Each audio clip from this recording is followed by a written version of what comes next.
Naranasan niyo na ba yung mismong mga pamilya mo at malalapit sa iyo yung nagda-doubt kung kaya mong gawin ang isang bagay? Ang hirap, 'di ba, na sila mismo ang walang paniniwala sa kakayahan mo. Ganyan ang nangyari kay Jesus sa gospel natin ngayong araw. Noong nagsimula siyang magturo, kinwestiyon siya ng mga kababayan niya. They took offense at him. And after that, he did not work many mighty deeds there because of their lack of faith.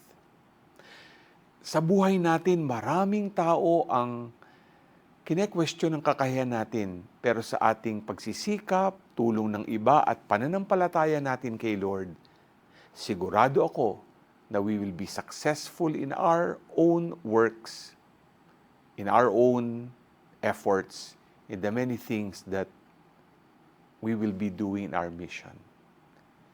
Ikaw, handa ka ba to have faith in Jesus na sasamantalahin mo ang mga biyayang ibinigay sa iyo at maniniwala kang sasamahan kanya every step of the way? G ka ba?